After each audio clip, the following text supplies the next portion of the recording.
Good evening, everyone. Welcome.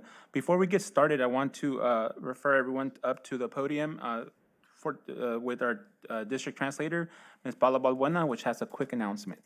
Thank you, President López. Buenas tardes, habla Paula Balbuena. Si necesita servicios de interpretación al español, llame al 1805-324-7680 e ingrese el número de identificación 239-586-950-066 más la tecla numeral, seguido del código de acceso Q5F9RQ. Este es un número totalmente gratis. Nuevamente, llame el número de teléfono 1805-324-7680 e ingrese el número de identificación 239-586-950-066, más la tecla numeral seguido del código de acceso Q5F9RQ. También puede acceder a estas instrucciones en nuestro sitio web en mcs4kids.com, dirigiéndose a la parte inferior de la página en Quick Links y haciendo clic en Board Agendas para ir a la agenda de esta noche. Thank you. Thank you very much, Ms. Balbuena, and welcome everyone to the Modesto City Schools 1480th regular board meeting of August 15th. I call this meeting to order. In closed session, board unanimously rejected claim number 609328 and gave direction to legal counsel. Thank you. At this point, I'll take roll call. We'll start with our student representative, Dara Patel.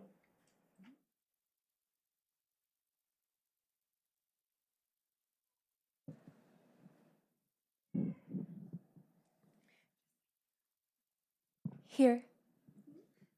Trustee Irvin. Present.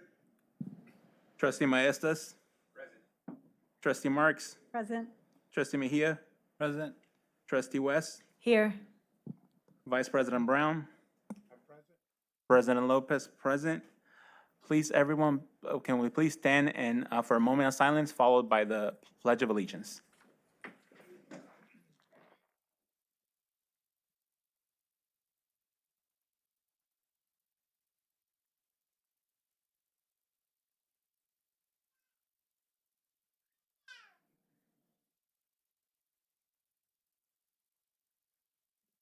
Thank you very much. Please salute. Begin. I pledge allegiance to the flag of the United States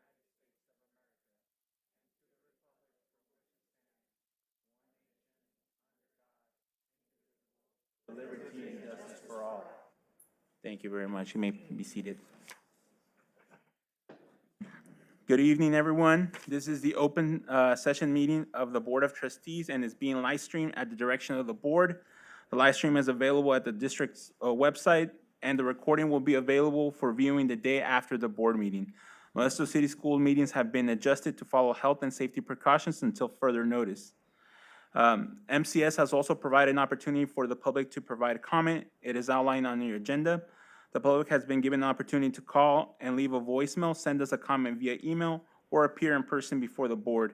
Any public comments received via email or voicemail prior to the day of the board meeting will not be read aloud, but has been transcribed and printed copies provided to each board member at the start of the board meeting, and they're also available to the public out in the back. The voice and email comments will be attached to future board meetings for approval. This practice will continue until further notice. For the members in the public that are interested in commenting in the future, we welcome your comments.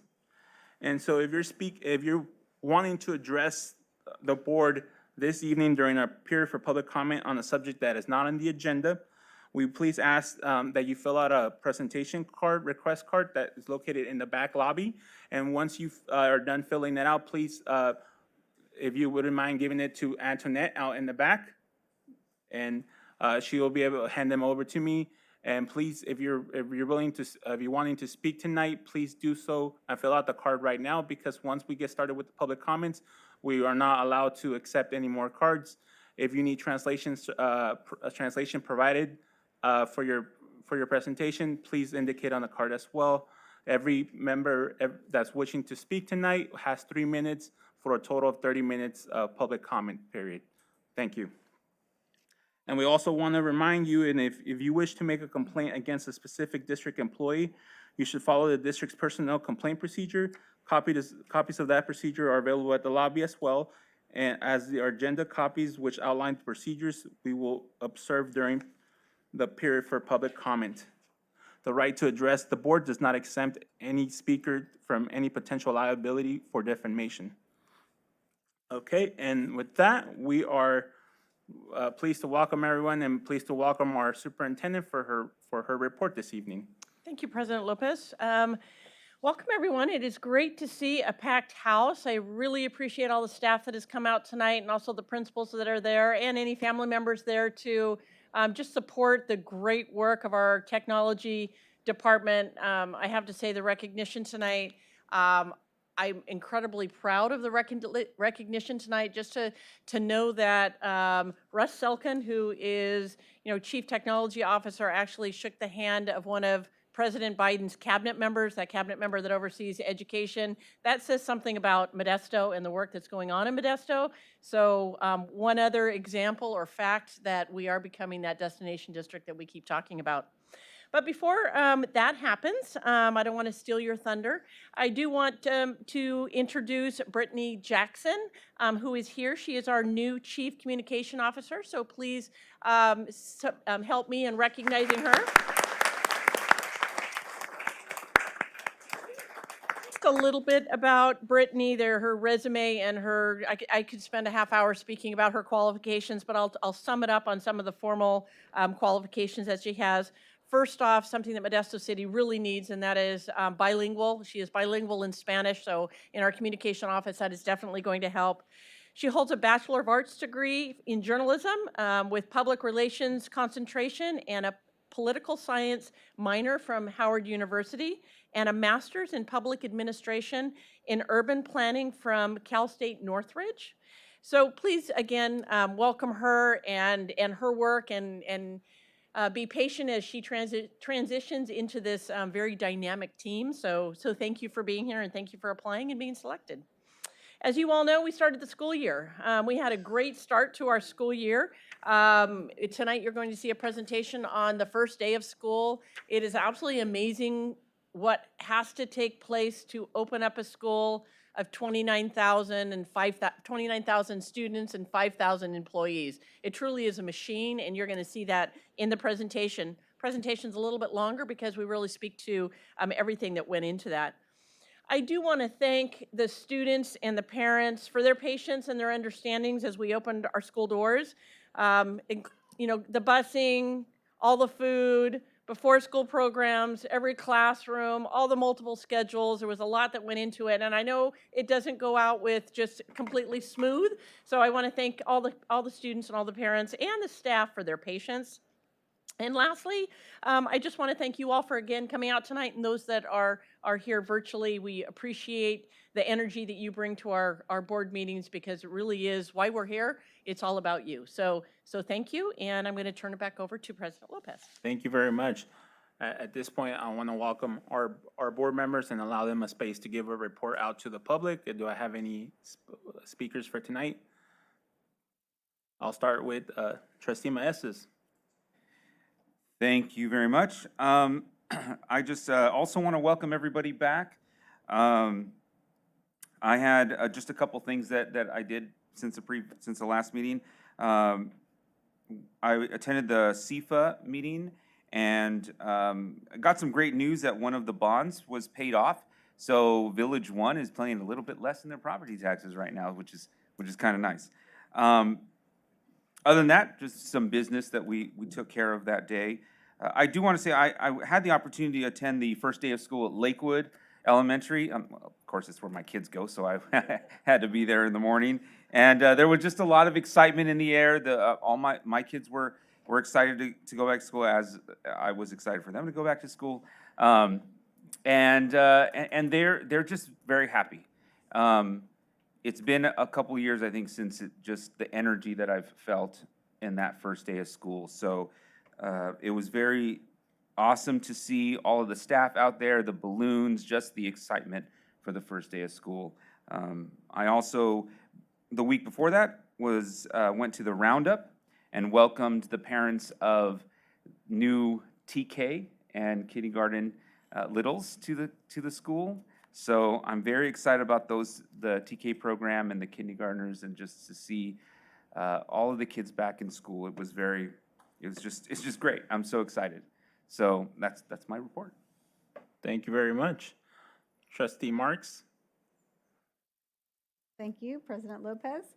I have a few reports. I had a meeting with the Delegate Assembly with the board members from around 6 counties, and we discussed many items, but the staff, CSBA, California School Board Association staff, gave us a report, so I just want to talk about 2 bills that were up. One that CSBA is opposing is Bill 2731, which was funny because it was on electric buses, but the reason they're opposing it is because it is saying that the state has to have electric buses, all electric buses in every single school district by 2035, and there isn't enough infrastructure to support that. So they oppose that for right now until that infrastructure is there. And then the support bill was from Waiver, and it's on LCFF, and it was to add a support grant for Black students. And so we're supporting Waiver's bill on 2774.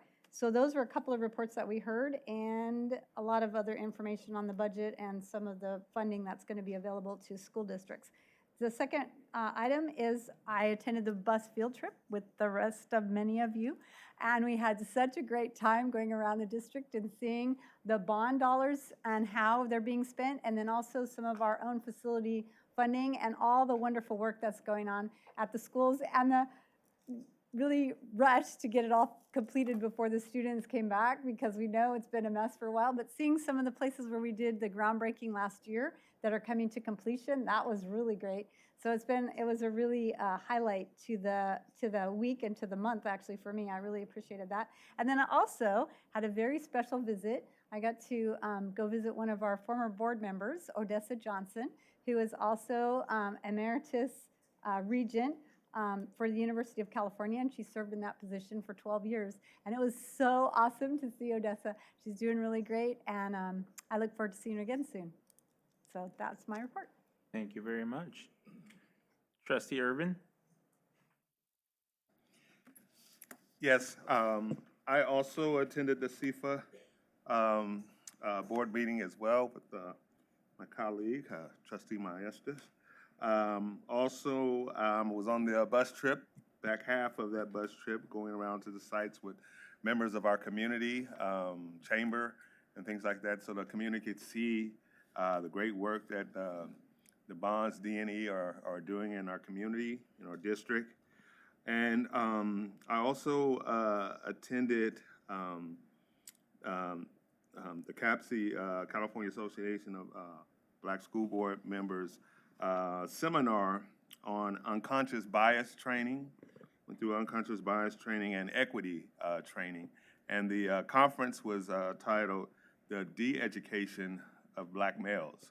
And it was very data-driven and showing some of the disproportionality among black males, and some of the data is getting worse versus improving. And so it was very informative and very good training to go through there around unconscious bias and equity. So I spent 3 days at that seminar and learning a lot about our students. And that was it for me. Thank you. And welcome. Welcome. Thank you very much. Vice President Brown?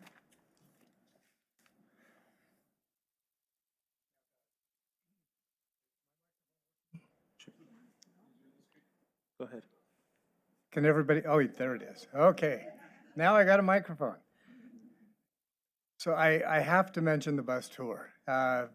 We've been preparing this for an entire year to be able to show off all the great things that have happened within the district. And I love meeting with the construction committee every month and getting the progress reports and seeing what's happening and feeling and showing just how much progress we've made this past year, especially this summer, and be able to show that to the public.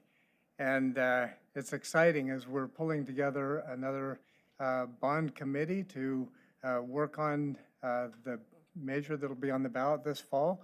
Appreciate the support that we have from people within the district and throughout the community to help us in that effort. Great things are happening, and we can show how effective the district is at spending the money that the public has entrusted us in bonds, and what we can accomplish as we take that investment that our community is making in bettering our schools. So thank you so much to the district for putting that together and making sure that we could be out in the public and share.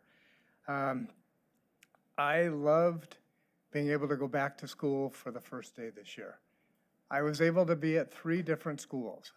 I got there early to be at Enoch's and see students start coming through the Eagle. And then I was able to go over to Bayer. And once again, I was at Bayer and there until the bell rang, and saw how quickly the campus just was empty because students were excited to be in their classrooms. I noticed something on our campuses this year that I haven't seen the entire time that I've been on the board. I've been able to go to these first day of schools at the high schools almost every year that I've been on the board. This year, there was a different kind of energy. And it was not just the students, it was staff, it was everyone together. And it just felt like we're here to learn, we're back, and everything gets to be normal. And that just, for me, was amazing. Then the third thing that I was able to do was fulfill a promise that we made earlier in the year. Charlene was going to go with me, but she wasn't feeling well. I was able to go to Hanshaw and walk into the science rooms and see kids in those classrooms. It's different when you go on a tour and you just see the classroom, but when you can see the improvement and the upgrades and kids there ready to learn and realize what opportunity is coming to them, it's just incomparable. So in honor of that first day of school and the fact that my oldest grandson starts first grade on Wednesday, I just had to wear, I have to stand up for this. And I've got to quote Dr. Seuss, and this is what I want to share with all the kids who started school. Oh, the places you'll go. Congratulations, today is your day. You're off to great places, you're off and away. You have brains in your head, you have feet in your shoes. You can steer yourself any direction you choose. You're off to great places, today is your day. Your mountain is waiting, get on your way.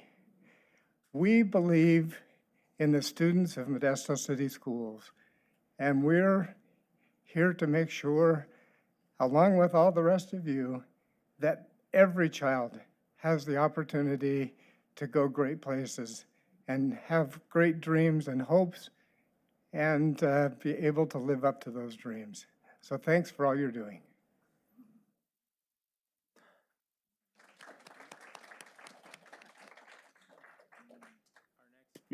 Speaker, Trustee West.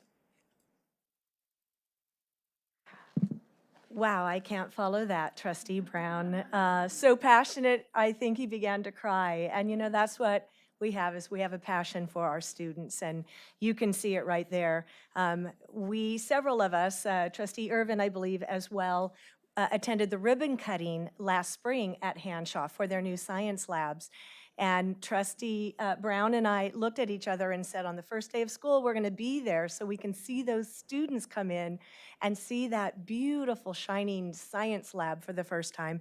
And then I got sick, so I couldn't go, but I did hear it was beautiful. And so the field trip is great, and I'm thankful for the opportunity that we can not just hear about the things that are going on in our schools and not just seeing pictures of it, but actually going in and looking at the new cafeterias, the state-of-the-art buildings that we're building, all for our students, for the opportunity for our students to feel that we want the best for them.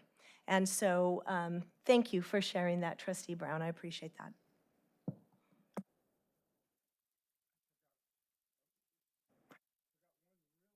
really important thing that I have to share. At Beyer High School, I was invited to come back the second day of school. The reason was that the Patriot tunnel that was out in front of the school on the second day went to the back of the school. All of the students who have special needs that attend Beyer High School arrive at the back of the school. And the same group of kids that welcomed the rest of the student body was there to welcome every one of our special ed students and give them the same recognition that everyone else had received. I wanted to be there and witness that, and it was just really touching to be able to feel that love and appreciation that is felt for them in their condition, their needs, and they're a part of that campus. Every one of the students, the leadership especially, was there acknowledging every one of them as they arrived that day, and that was tremendous.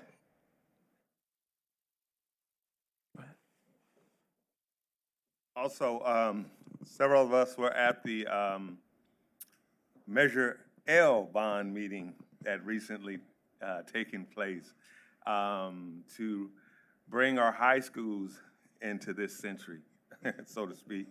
And that was a pleasure to be around the community looking to do the same thing that we have done with Measure D and E for our elementary schools to revamp our high schools and make them more technologically advanced, you know, to be able to keep up with the brains of our children, you know, because with technology changes, you know, literally every 10 minutes seems like.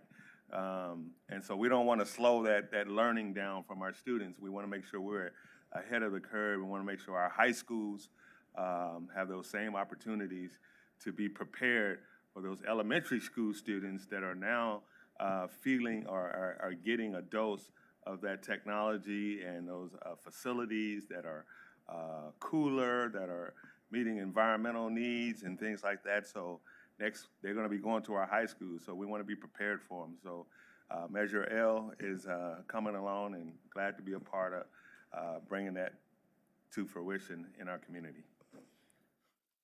Thank you very much. I just really want to just highlight that I've also attended the field trip. I think I wasn't able to make it to the first day, but just for me, standing in the cafeteria of Fairview Elementary was very just amazing that 4 years ago we were having conversations right now about the potential of what could be, right? And then standing in the middle of it, just seeing that it was going to be ready to go for our students was just amazing. So thank you everyone for all the work, and thank you for all the board members for sharing what you've been up to in our district. Everything helps make the lives of our students a lot better. We're going to be moving on to A7. We want to again recognize our district community and all the great work that they've been doing. So I want to call up our chief communicator, Brittany, to help us with this recognition. Good evening, board trustees, Superintendent Noguchi, and our MCS families, site administrators, and community here tonight. My name is Brittany K. Jackson, and I have recently joined MCS as of last week as your new Chief Communications Officer. It is my pleasure to serve the district, the Modesto community, and I look forward to building transformative relationships with you in the world of communications. Thank you for attending our first official board meeting for the 2022-2023 school year. The district always enjoys this portion of our board meeting as we recognize students and staff for going above and beyond for our school district. Tonight, we are celebrating several Modesto City Schools staff for their part in MCS being named a 2022 Distinguished District through the International Society of Technology and Education, otherwise known as the acronym ISTE. ISTE represents a passionate community of global educators who believe in the power of technology to transform teaching and learning, accelerate innovation, and solve tough problems in education. At this time, I would like to invite our board trustees, President Adolfo and Vice President Brown, along with Superintendent Dr. Noguchi and Student Representative Dara Patel to line up to greet our award recipients. As they are coming down, I would like to note that for recipients who come up after you receive your certificate, please make your way out the door behind me and wait for a group photo outside with Julie Inacio. Julie, wave. Okay. Okay. Okay. Come on down. Everyone is coming. Okay. They just look like they want it. All right. Welcome, everyone. I'm Russ Elkin, the Chief Technology Officer, and I just want to let you know this is a great honor for me to be able to recognize these teachers that have done some dedication. First, I want to take a step back. We, under the leadership of Matthew Ketchum, created a program called Edtech Explorers. So it was a competitive process, and at the end of it, we had 22 outstanding teachers that applied for the program. And throughout last year, they did a bunch of in-servicing and training. It had critical thinking, all of the ISTE standards, as well as best practices that they shared with one another. At the end of the year, there's a culmination of, I guess you would say, prep the work that they did and showing how it worked in their classroom, and then having a reflection back of how that helped their students. And our goal here is it's not technology for the sake of technology, but it's integration into the pedagogical approach so it's transparent and it's just part of the everyday classroom experience for our students. So I want to get the opportunity here to recognize those that couldn't attend, and I'll say their names, and then we'll get to the people that are here in the room. We had Dee Campbell, Sherry Campbell, Tyler Elliott, Linda Farnan, Jamie Fredrickson, Diana Gonzalez, Steve Martinez, Julie Quinn, Julie Smith, Kim Van Horn, Brett Wagner, and Letitia Yankovic. So those individuals weren't able to make it tonight, but we want to give them a round of applause here for all their hard work.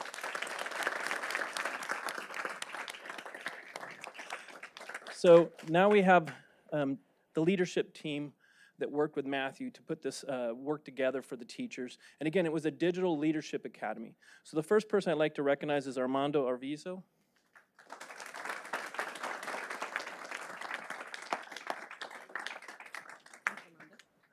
Brandon Chisholm.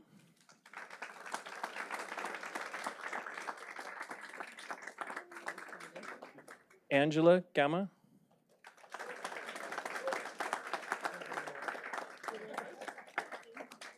Alexandra Hancock.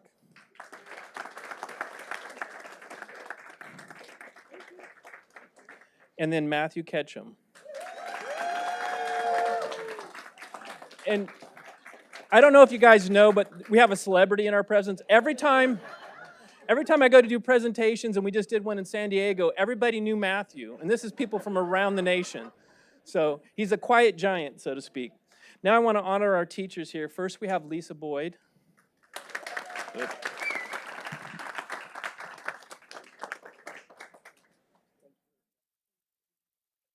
Stacy Kalfau.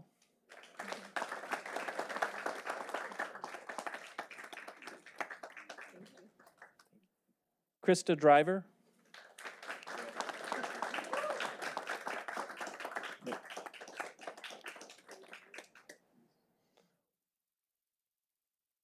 Hi, thank you. Oh, Christy, thank you. Abigail Garcia.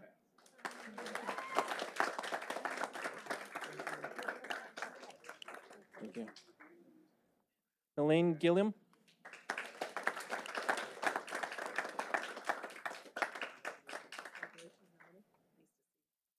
Yumi Soros.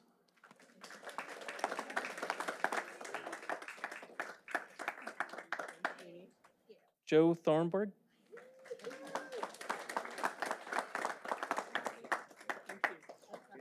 Karina Velasquez.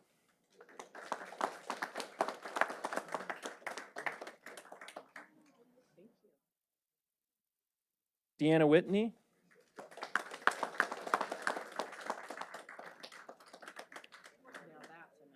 And Ashley Zapata. I think that's it. Again, thanks everyone for all of your hard work and dedication. We are honored to have you part of this group. Thank you.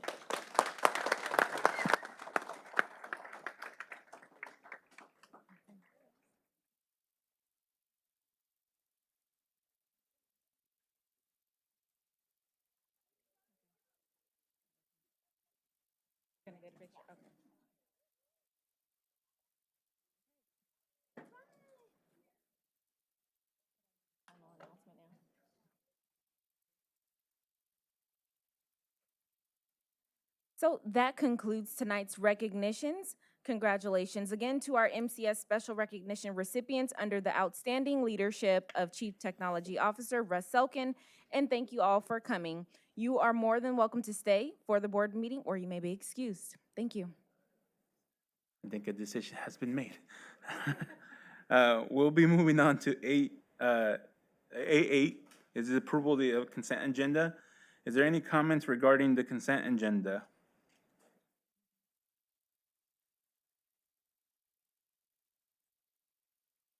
Seeing none, do I hear a motion to approve the consent agenda? I move approval. Moved by trustee Marks, seconded by trustee West. All those in favor, please raise your hand and say aye. Aye. Aye. Any opposed? Motion passes unanimously. This takes us to A9, approval of order and discussion action items. Do I hear a motion to approve the order of discussion action items? Moved by trustee Maestas, seconded by trustee Mejia. All those in favor, please raise your hand and say aye. Aye. Any opposed? Hearing none, motion passes unanimously. And then this takes us to the period for public presentations. Antoinette, do we have any for tonight? Nope. Okay. All right. Again, although we cannot engage, and today we didn't have any presentations from the public. You know, we want to let everyone know that we want to hear from you. We want to have you come out and get to know us and talk to us about your views on our district. So we welcome your comments in the future. Okay? With that being said, we've been introducing a lot of new people. We have another, the 8th member of our extraordinary board just arrived for her first meeting. Dara Patel is our student representative to the board for this year, 2022, 2023. So I was able to meet her in the interview process. It was great hearing from you. It was great seeing your ideas. You know, we had maybe about 10 candidates. She was number 1, and so she was the first one. So to be first, and then go through another set of 9 great individuals. It's truly an honor to be sitting here with you. So welcome to the dais.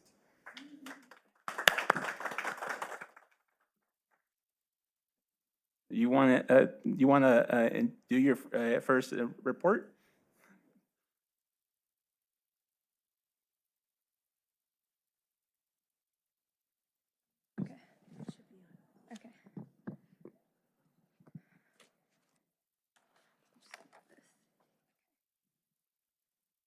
I'd just like to say thank you, President Lopez, for that introduction. First and foremost, I would just like to begin this report by thanking the board for this opportunity to be able to serve as this year's student representative. I would also like to begin by thanking the board for this privilege to represent the 30,000 students in our district and giving a formal voice to students on this board. I think it is so important for students to be able to communicate what they're facing, and so ensuring that there's a student voice is the most significant aspect towards making change.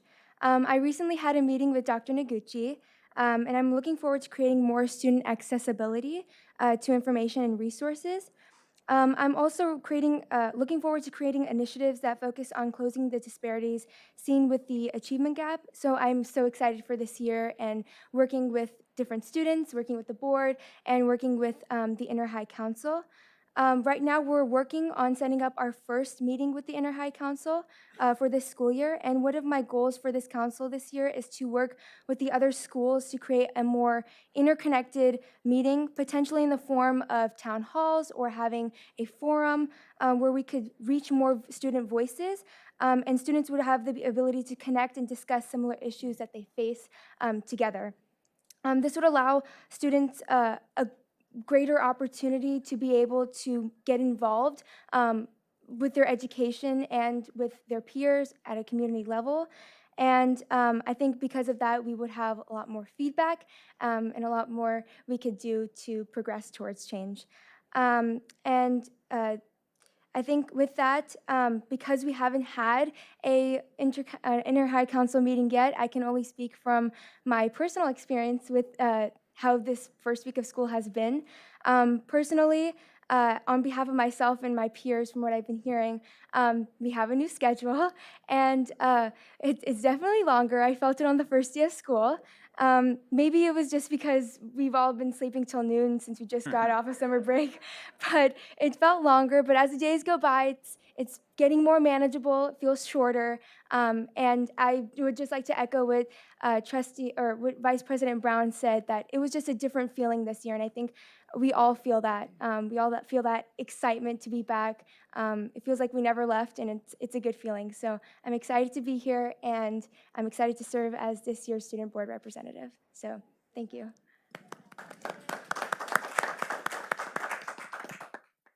Thank you very much, Dara. I muted myself. We'll be moving on to B2, this California School Employees Association report. Is there a member from CSEA this evening?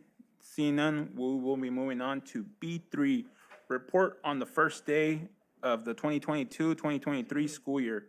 And we got a on-site report, but let's look at a more in-depth report of our first day. This is Mr. Godot. Okay, check. There we go. See, we all struggle with the microphone and where Yes. it goes with the stand and all of that. Well, I just want to say good evening, President Lopez, trustees, cabinet, and community, and those of you online watching here. We have a very exciting report tonight to make on the first day of the 22-23 school year. I'll start the report, and then we'll rotate through cabinet, looking at various divisions and the work that went into preparing for the return of students this year. Tonight, the purpose of this presentation will be to report facts and details about not just the first day, but also what led up to the first day, the work that was done, as well as some of those activities that occurred during the first week of school. Uncommon to a lot of our presentations, we will provide some highlight photos. We don't normally get into the photo presentation piece, but just that idea of the excitement, you'll see it and the energy in some of the highlights of the photos that we'll go through.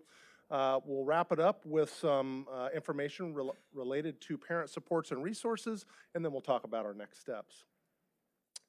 So with all of our presentations and all of our work, we always reference it back to or relate it back to our strategic goals as a district. This presentation relates to goal number 3, which is really how we're intentionally creating safe and welcoming, respectful learning environments.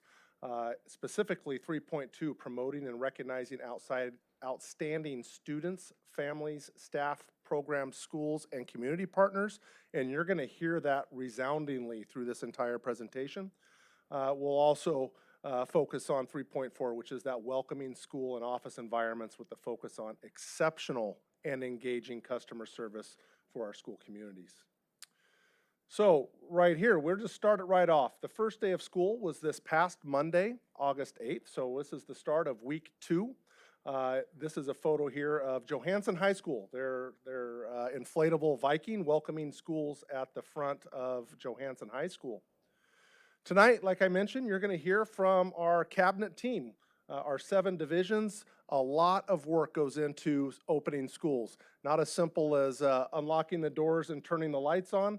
And we're excited to share what went into opening our schools this year. And so with that, over the last few years, obviously there have been a lot of challenges and barriers. We are well prepared for this year to start the year, starting with our health and safety protocols, just making a note that we are adhering to our latest COVID guidelines for both students and staff. The CDPH, that's referencing the California Department of Public Health, and OSHA, I want to say occupational safety. It's our employee piece. Mr. Henderson, he's chomping at the bit for the compliance piece there. Yes, and then we have in place also our testing for staff at the district office for those that need regular testing. and at our school sites, prepared for our students that need testing on a set schedule. So with that, I would like to turn it over to Associate Superintendent of Human Resources, Mr. Mike Henderson. All right, thank you, Mr. Godot, and I'm happy to report just on the total workforce of the district as we start the year underway, 5,000 strong, counting our substitutes, and as you allowed us to do back in June, we were able to recognize many of those substitutes here in the boardroom, and the certificated and classified substitutes perform a tremendous service to us and for our district and our students, so we definitely want to include them and recognize them. But we're roughly split in half with our certificated staff, 1,660, 1,800 classified staff, managers, 236 managers. You see our substitute numbers there.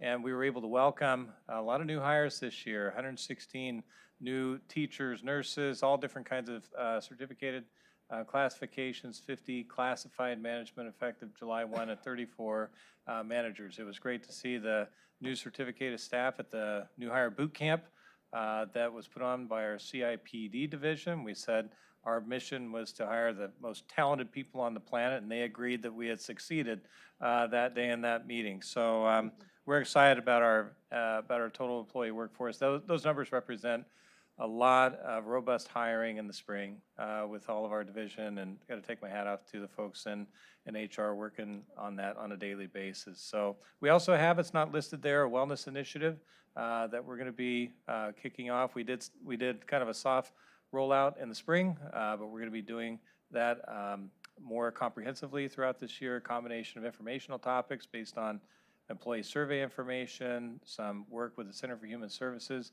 and hopefully, fingers crossed, a physical fitness wellness challenge program along with that. So more to come. With that, I pass the baton over to Associate Superintendent Tim Zierle for Business Services. Thank you, Mr. Henderson. Good evening, trustees. As has already been reported earlier, we have highlighted many of these summer projects with the board already, but here's a list of additions and or improvements that our students were able to see on the first day of school. And some of these we did not get to see on the bus tour, but there's some great things going on as well around new playground structures, TK restroom renovations for our TK, expansion of our TK program, complete office remodel at Mark Twain Junior High School, and then the Loma Science Lab, as previously noted, in the Bayer Kitchen and Cafeteria. These projects are either partially or substantially complete as of the first day of school and will be completed sometime during the school year. We're pleased to introduce junior high tracks for the first time. Before the end of the school year, all 4 of our junior high schools will have tracks. All 3 of our district stadiums will have synthetic track and field surfaces.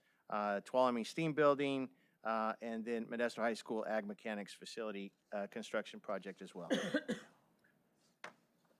We are very fortunate for the leadership of the board in our annual budgeting in providing facility dollars for our district projects. And what we're highlighting now will be some district-funded projects. We no longer have a deferred maintenance program from the state of California. We do not have facility dollars, as mentioned earlier, for Measures D&E for our high schools or for other administrative sites, and we can only do this, these projects that are classified as district funded through the annual contribution from the Board of Education to our facility modernization program. These pictures represent exterior paint at Downey High School, and the original murals of the high school remained after the painting project. Also part of this project, not pictured, was new interior paint in the Downey Auditorium and Cafeteria. So I would encourage you to go look at the inside of Downey Auditorium now with the new paint that was provided. All paint and asphalt projects, as you see here at Everett Elementary School and Garrison Elementary School, are district funded. Even our elementary schools, they're not part. These are considered maintenance projects, and they're not part of our bond program and funded out of our bond program for our TK8 schools or for any school. Few more district funded facility projects is the first one you see is a renovation for a TK restroom. I just love this picture that it's not you're not seeing something crazy, that the toilet is actually that low to the ground. It's quite a sight to see what our staff was able to do in renovating our classrooms for our littlest of learners. This one is at Oval Wright Elementary. The middle picture is our district stadium turf project at Gregory High School, and then finally the fitness center at Johansson High School. The now Measure D&E funded projects, new cafeteria at Fairview Elementary, as previously mentioned. This will be open for back to school night on August 25th to greet parents. We will just have the building open, so it's still under construction, but we got the contractor to allow us access to the large room so all the parents can meet in one place for back to school night. And then we will be hosting a ribbon cutting ceremony sometime at the end of September for this particular project. This represents phase 1 of Fremont Elementary to relocate classrooms along Tully Road. Phase 2 will include construction of new parent pickup, drop-off, and parking area, in addition to a new cafeteria administration building that will provide a permanent single point of entry to Fremont Elementary School once completed. Nutrition Services was busy, not only the first day of school, but in preparation during the summer. You can see the total meals served the first 2 days, 18,541. The first day, 19,571. And really, the picture, needs no words. That's our remodeled cafeteria at Bayer High School. I challenged Mr. Atwell, where does he go from here? Because this is truly amazing what was done here. So we'll see what we have next year for the other high schools. Transportation, we're grateful to have 3 days of professional development opportunities for our transportation staff beginning before the school year. It's required annual bus driver classes and training, and also fire extinguisher training. You can see the picture there. They gathered for a picture at Modesto High School in front of the fire engine after receiving the fire extinguisher training. Transportation by no means was perfect the first week of school. We know we have work to do, and we are working on it, adjusting to the new bell schedules, but we did make some serious improvements in the afternoon pickup times by Friday as compared to Monday, the first day of school, and we will continue to adjust and make every effort to deliver our students to and from school as efficiently as possible with our new bell schedules this year. Here you see the buses leaving the transportation yard on the first day of school. I just love the picture. The sun's coming up in the background, and our bus drivers are off to pick up our students to deliver them the first day of school. With that, I'm pleased to turn it over to Mr. Russ Selkin, our Chief Technology Officer. All right, good evening, board. So first of all, we have just got to remember that 2 short years ago, we were not a one-to-one district. And in fact, we were a district with half Windows computers. Now we're 100% one-to-one, 100% Chromebook, and we didn't change our staffing level at the school site level. So that meant all hands on deck when the school year started. So the 2 projects that I want to go over quickly here, I call it Go Big or Go Home. They're basically our communication tools, our website and our communication tool. Typically, you wouldn't do both of them at the same time over the summer, but our website is the key to communication to our community and also our families. So we needed to update that drastically, and it's an ongoing continuous improvement because our information is not static. It's always changing. Parent Square was the other change we did over the summer. It's a communication tool, and I have to say we're very impressed, got a ton of positive feedback. Families love it, teachers love it because it's bi-directional translation. And what I mean by that, I can send out a message to a family in English, and then they receive the message in their native language. It could be Spanish. They send it back in Spanish, and then it translates it back to English for the teacher. And we've already gotten some positive feedback that the text messages are clear, easy to understand. So we're really happy and proud of the results of that.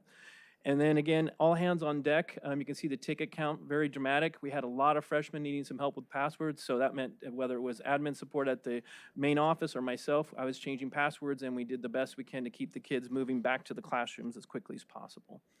Then on the next slide, you can see that we did some preventative maintenance over the summer, classroom checks. That's one of the things is that if our goal is to have transparent technology, then it just needs to work. And the way you do that is be proactive and work ahead of the game in order to get things working. So we did a lot of testing. We have courtesy cards for our customers, which is the teacher that was put on all their desks, letting them know what was tested over the summer and letting them know that, we're happy to have you back. So it was a nice courtesy card left for all of them. And then again, our customer service needs to continue once the school year starts, because even though our goal is transparent technology, sometimes it doesn't cooperate, so things do break. And we also have Saturday hours for both staff as well as students and families. Turn it over to Mike. All right. So the week before the veteran school staff or teachers return, you heard Mr. Henderson talk about our boot camp. So we hosted over about 107 new teachers to MCS, not necessarily new to the profession, but new to us. Over 4 days, they had an opportunity to choose from sessions related to the Instructional Core, related to technology. Russ's team was there to make sure that first day they all had their computers, had their logins, had access to their curriculum, as well as they had lunch every day with a key member of their staff. It might be the principal secretary, might have been their principal. There was a day where we were there as cabinet. The instructional coaches, they met with them. It was a fantastic 4 days where we were able to help all the new employees, the new certificated staff to Modesto City acclimate to the Instructional Core and what we offer here in our destination district. On August 2nd, all certificated staff returned back, and we hosted over 150 sessions across 8 locations. We had all high schools were used that day, and we invited our classroom-based paras as well to participate alongside the teachers. We had over 1,700 people participate, just an amazing amount of professional development that went on that day. We were also fortunate to hear from Dr. Victor Rios, and if you haven't had a chance to hear his story about how a school system changed his life, literally brought him back from the street. Just every time I hear his story, I tear up. So the staff got to hear from that. We're going to hear a little bit more from him throughout the school year as well. Next slide. The focus of this year for professional development really got kicked off that August 2nd on the Instructional Core. And what we mean by that is there's a lot of good out there, but what's the best we can do to help students maximize their learning? So we're going to focus on supporting all learners. We're going to focus on using board-adopted curriculum, as well as engaging our students using language and literacy. So what we mean by that is every student, every day, every class reads, writes, speaks, and listen. And the vehicle that we use to make that happen will be the professional learning community at the school site. So on August 3rd, each school site had a specific training as a staff on how they're doing on their professional learning communities and what they can do to better themselves. So we'll hear a lot more about that throughout the school year. Now I'm going to turn it over to Mr. Mark Herbst. Yeah, some great stuff going on, but I'll tell you, Student Support Services really got off to a great start this year. Special Education Department worked incredibly hard. That includes setting up all the related services, the service ends, the goals and objectives, getting prepared for this year, 3,522 students, each with their own individualized education program. So that is truly a summer-long effort. Really want to highlight the after-school programs. Approximately 2,711 students participated as of Wednesday, and that's about 600 more than we had at this time last year. And I'll tell you, they are enrolling. That was Wednesday. I was talking with Director Lamelli, saying market is so much higher than that now, just based on ongoing enrollment. Same phenomenon with before-school care, the elementary level. Approximately 664 students enrolled as of day 3, and we continue to enroll daily. That is double what we had a year prior. Parent engagement, parent outreach, and parent engagement. The backpack drive, I think you got information on that. 800 free backpacks to our K-12 students, all full of supplies. So that was done the week prior to school. We have 15 parent ambassadors hired, still 2 remaining from last year's vacancies. They assisted with roundup and beginning of the year activities, and really pleased with the proactive move of child welfare and attendance. We trained 100 yard duty staff, 70 campus supervisors and new administrators, all on positive behavior intervention and supports and how to utilize positive discipline strategies. So overall, couldn't be more pleased. Now I will turn it over to Associate Superintendent Brad Godot.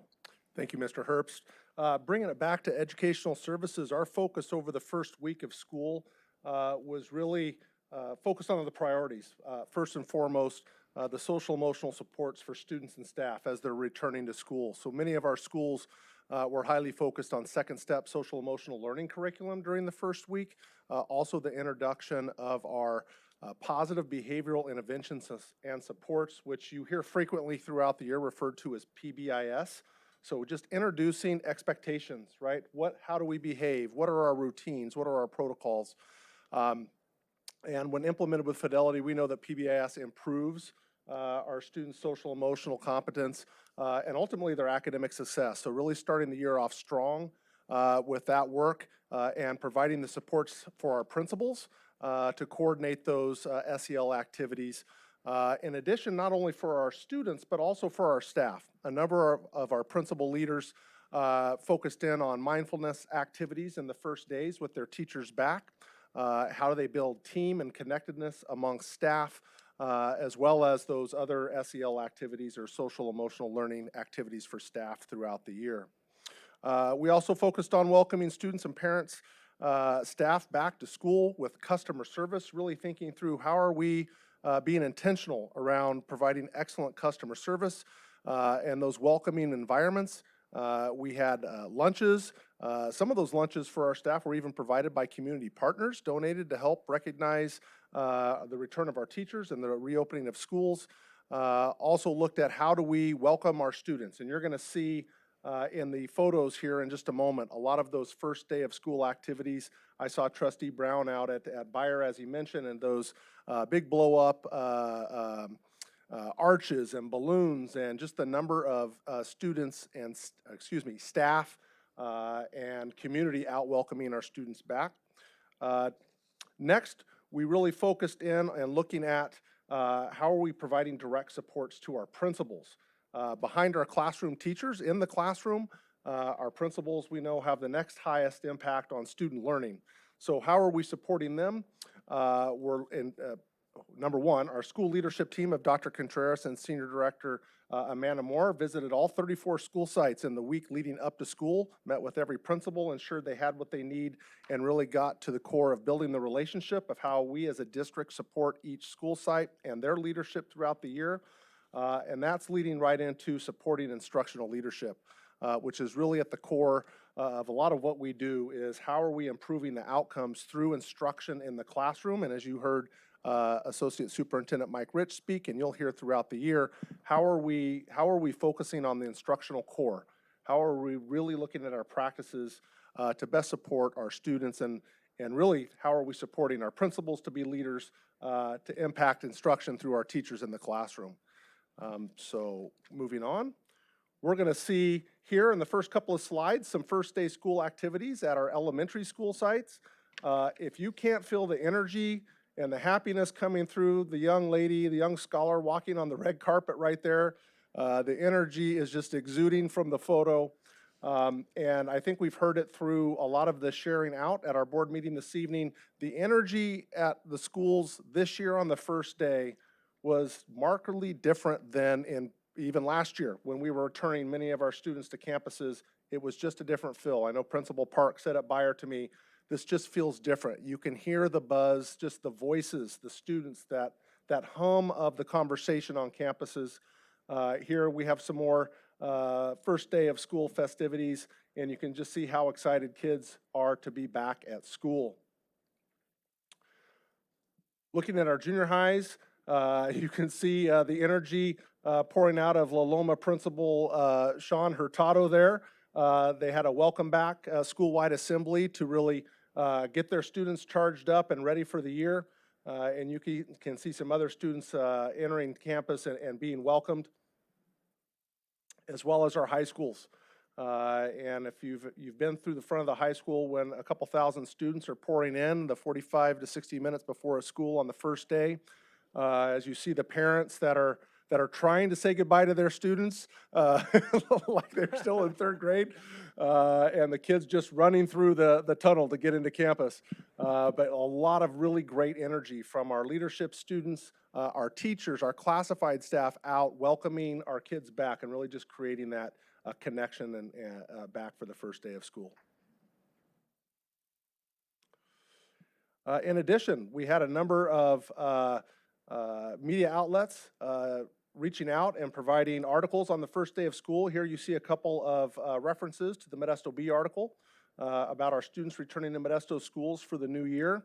I believe that was by Deke Farrow, as well as several media outlets that visited school sites in the morning to go broadcast. So that's with some really nice coverage for our district around the excitement of returning kids to school. Yeah, I don't mind sharing a little bit more. As Associate Superintendent Godot had said in the beginning, currently when it comes to health and safety protocols, following the most current, and I do mean literally most current, guidance that's coming both from CDPH and OSHA. Probably the most significant for the board to know is the change in contact tracing away from the more traditional within 6 feet for 15 minutes cumulatively to the concept of shared airspace. So that poses both, I don't want to say a benefit, but also a challenge. So that's some things that we're working through, but ready to go. Masks are optional in Stanislaus County, but recommended, and that word's still out at our school sites. And I am really, really pleased about this last bullet. Last year, we were very, very proactive and were able to offer this benefit, but we still offer testing for our staff and students at both the district office location as well as the individual school sites based on a schedule that's created. So that's a nice benefit of being able to be timely with both our kids and our staff as it pertains to any required COVID testing or just COVID testing to determine whether or not they may or may not have it. Yeah, and we cannot lose focus on school safety. And this year, as every year, we're looking for ways to improve the safety for our staff and students. And here's just some things, this is not a complete list, but these are things we're working on to either enhance or bring into the system. Implementation of a district-wide emergency management system through our existing Raptor identification system. So this will allow us a better, more efficient way to communicate in the event of an emergency on a school campus, to communicate with everyone on that campus, but also here at the district level, so we can know what's going on and what supports that school site may need. Increasing the number of school security cameras. Every one of our school campuses have security cameras, but we still have blind spots. We still have some areas that we can't see activity that's going on, and we're going to work to improve those, eliminate those blind spots, but also improve the operational efficiency of our camera system. We cannot afford to have at 100 cameras at a high school. We cannot afford to even have one down camera. And so we're going to work on a way to improve our efficiency to ensure that our cameras are functioning, operational, and if they're not, we get a notification that cameras are offline or there's something keeping it from being viewed. Fremont and El Vista construction, exciting. Once that's complete this year, both those schools will have permanent single points of entry for the first time. And so that's going to be great for those school communities. And also, we are right now creating a fencing plan for each of our high school campuses. All 7 of our high schools, even our 2 newest, do not have complete perimeter fencing. So we are working on a plan right now with the district architect that will give us perimeter fencing around all 7 of our comprehensive high schools. And next, just the parents and supports and resources. I don't think we would be remiss in this report if we weren't focusing in on how we are supporting and engaging our parent community. On our website, we have you can see the parent training calendar there for those that are looking online or have the attachment from the agenda or the copies. You can see the webpage link down at the bottom of that bit.ly parent training. That contains a calendar of trainings for our parents to go in and really see how can they learn to engage through the technology, but we also have a number of trainings available to parents through MADI and the parent engagement and parent ambassadors to support parents and not just through technology, right? We provide a plethora of supports and trainings for parents to learn how to, for example, look up their students' grades in PowerSchool. But We also have trainings for parents on how to be an advocate for themselves, for their child, how to go engage with the school. So we have those parents and support resources available on our website, as well as through our Parent Ambassador program. And so our next steps, you heard reference our Instructional Core. That is a hyper-focus. That is a laser focus for us this year, getting back to the basics in a lot of ways of how we are supporting our teachers in the classroom to increase student learning, looking at providing ongoing support for our school sites with student engagement and social emotional needs. We know that there is as great a need as we've ever seen for student engagement and the social emotional needs. We have a lot of systems and supports in place already, but there's still work to do there. Ongoing investment in our teachers and our staff through professional development and mental health wellness supports, as well as providing parent education outreach and support classes and resources as I just mentioned. So with that, we're happy to take any questions. Thank you very much to all our staff for providing this amazing report. As was mentioned, it's not just simply unlocking the doors, right? So we're gonna take it out to the public first. Is there a comment or a question? Debbie, welcome.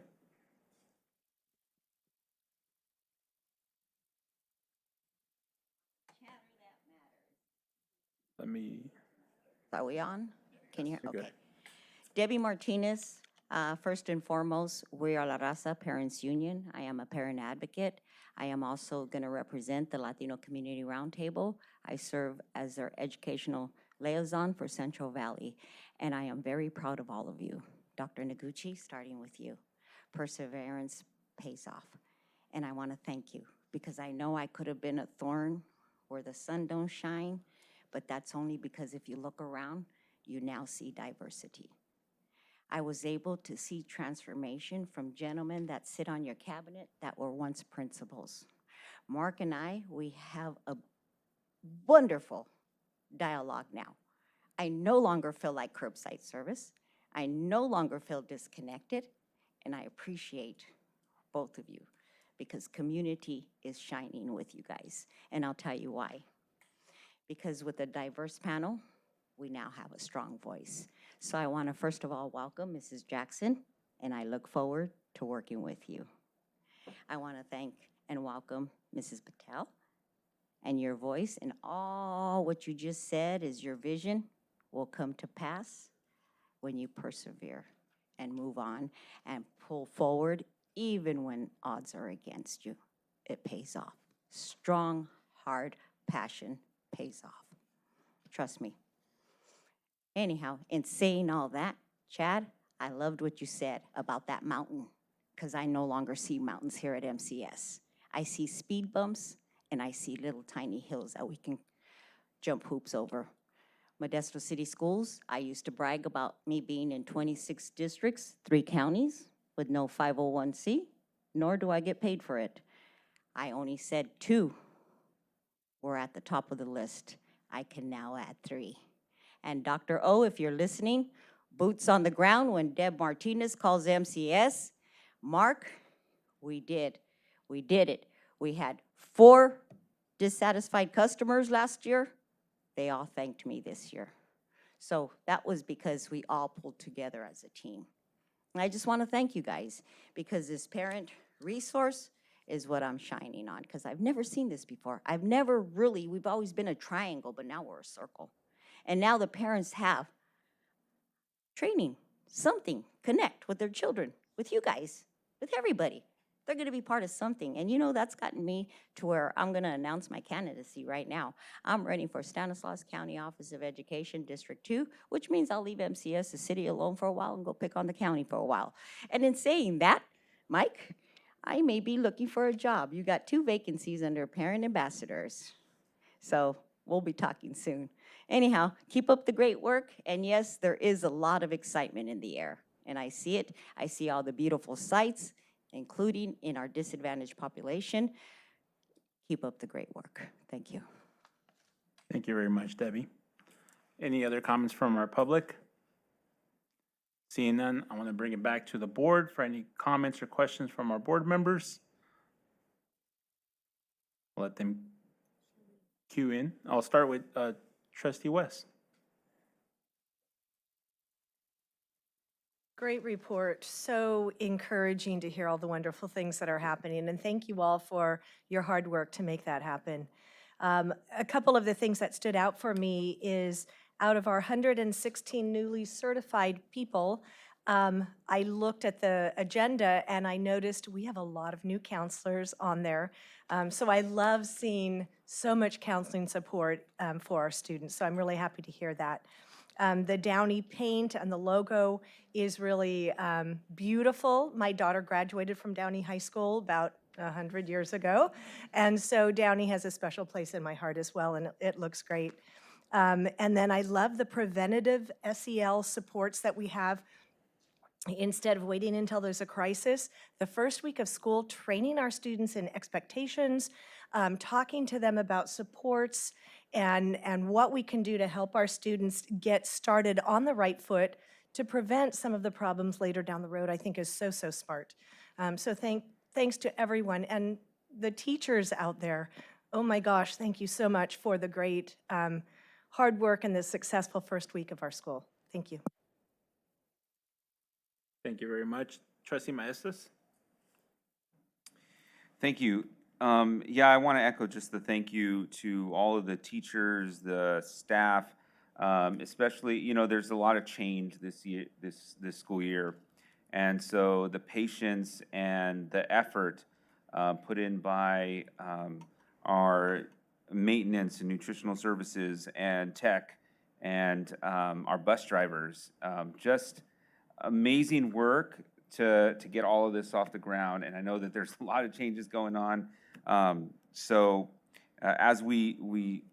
the year goes by, it's just the work being put in is very appreciated by not only me as a board member, but me as a parent. So thank you to all the work you do. A couple of things though, I just wanted to say on a parent side, the parent square has been pretty great. So the communication that I've been able to get from the teachers has been pretty awesome. It's had some snags that I've had to deal with, but overall, Parent Square that's a great communication tool for the district and the parents. And that 100 languages, it can translate in 100 languages in an instant. That's pretty amazing. So, second thing is, I've just heard from some teachers, those charging stations for the Chromebooks, game changer. Like, they love being able to have those charging stations in the classroom.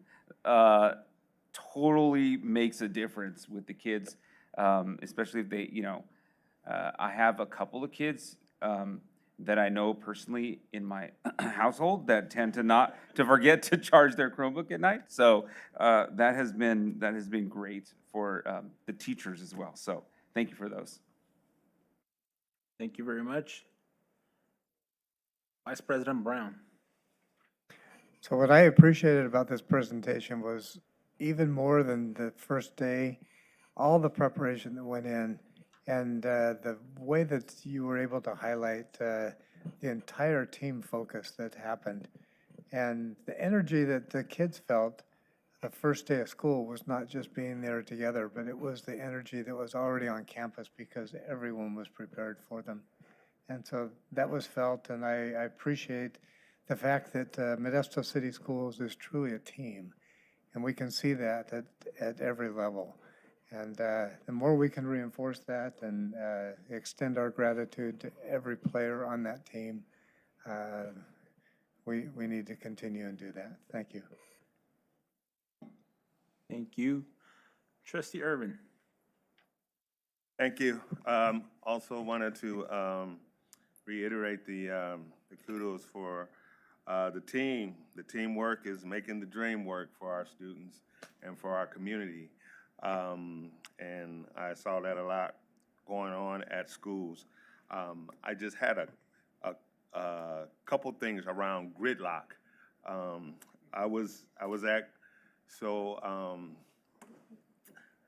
I've started taking my goddaughter to school over at Gregory, and I noticed a couple close calls in the parking when school's out. And man, today, there, you know, close calls when the cars are inundating the parking area there, trying to get out of the school, and students are coming from the campus and going into the parking lot. We got folks in the community that don't seem to recognize. You got students, you know, walking through cars. And so I don't know if there's anything we can do about, I don't know, maybe school safety with some students or something, trying to just be eyes out there, because a couple students, a couple close calls with cars today out there. And I was just like, you know, these people just don't seem to, you know, people don't understand. You got active kids walking through the parking lot, and then they're trying to get out and then almost hitting other cars. So I don't know if something we can do to kind of mitigate that, you know, something before something happens.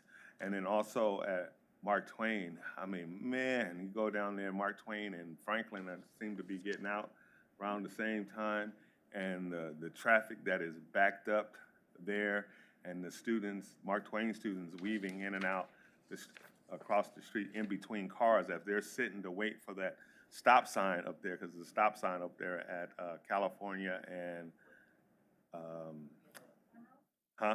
Emerald right there. And so noticed some things there as I was sitting in that long line trying to get through. And I was just like, oh man, there's gotta be a better way. I know that's more of a city function, you know, in terms of maybe trying to have some safe pathways for students to be able to navigate through all of that at the same time. But I noticed that our staff were very diligent in making sure they halted traffic, and you know, they looked out for students and parents as they crossed back and forth across the street. But when they get further down into the middle of Emerald there, you know, it's kind of out of their purview. So I just wanted to bring that, you know, first, you know, looking for pathways to safety just before anything happens. And I just noticed them at those couple schools there. Yeah, you could probably pick any one of our 34 schools and have that same issue. And we, Franklin, for one, they will get substantial improvements through Measures D&E. That's 2 years away, 2 summers from now. But all that traffic will be pulled from the roadway into the campus to create a safe zone for our parents to pull into the campus, pick up and drop off. Many of our campuses, well, let's go back. Over the last decade, we've seen a drastic increase in the number of vehicles going to our schools to drop off students. That just grows every year. And so we do work with the city of Modesto. Gregoria is not part of that. We communicate with the Sheriff's Department or the California Highway Patrol. That high school has 2 ways in and 2 ways out, and that's it. And so we're trying to, and it has less parking lot space than its sister school, Enoch's. So anytime we get a chance to improve, we're looking at ways to redesign the school. But it really is 34 individual plans. But we do work closely with Modesto Police Department. This week, I personally seen them at Fairview, Enoch's, Fremont, with their motorcycle officer. And we just have to remind people that they're in a school zone. People really don't know they're in a school zone. And so, but we are working on ways to address that. In many cases, though, it requires, like at Fremont, moving a large portion of the campus to create space for the parents to come in safely and drop off. But because I was just noticing that Gregory, you know, just kind of getting an assessment. I was like, how do you do something here? You know, you know, is it even possible? You know, with the space they're dealing with over there. Like I said, 2 ways in, 2 ways out. You know, but you know. yeah, I mean, obviously with dollars, you can pretty much do anything, and we'll take a look at that. But again, you still only have 2 ways in and 2 ways out. So the best we can do, we'll redesign it and do that. Thank you very much. So I just have a quick thing. Mr. Solkin, did you say we have a phone-friendly app? You mean MSO City Schools has an app now? Yeah, for the website, we now have an app, and we didn't have that in the past. Oh, great. So it's both for Android and iOS? Yep. Awesome. Yeah. That's great. That's great. The other day, I was talking to some folks and not in the community, and it was interesting. I was talking to a neighbor of mine, and she's like, oh, let me introduce you to my daughter. So she introduced me. She's like, she works in I believe she was working at Shackelford Bret Harte. She was working with Center for Human Services. So she was talking to me about just the great experience she's had, not only working in our district, but working especially with our parent ambassadors. She says that it's really. She said at first I'm like, I'm not sure if like we're just kind of we're gonna step on each other's toes, but she said no, the work that they're doing with us and has just echoed and expand the work that we're doing. So great work. You know, we're seeing the results of the parent ambassadors. Really, what we wanted to do is just echo what's already happening at our schools. Out to the community, echo it, make it bigger, have someone that's fully dedicated to that conversation, and really being able to partner with our allies. So I really appreciate it. I really appreciate the work that everyone's doing at that. So that was a great experience and great to hear it from someone that's in our community. Unfortunately, she was mentioning she was off to San Diego State to finish up her schooling. So hopefully we're able to get her back here and into Mesto City Schools, because she wants to do work in post-secondary, or at our community college level, right? She wanted to do that, so we need all that work and all that brain to come back. But it was really awesome to hear from someone that all the work that we're doing. So I appreciate that. I also want to appreciate our Mesto Teacher Association for all the work that they've helped us kind of get started with the first day of school and getting the teachers ready and ready to go. So thank you so much to not only them, but all our allies that work with us outside of the district, inside of our district, to make this a success. And hopefully for the first day of school is just a sample of the great things that we're going to be doing this year. So thank you so much to everyone. With that, no any other questions or comments? Okay, so we'll be moving on to B4, and this B3 was the only report. So B4 is report on summer programs 2022. Mr. Lomeli.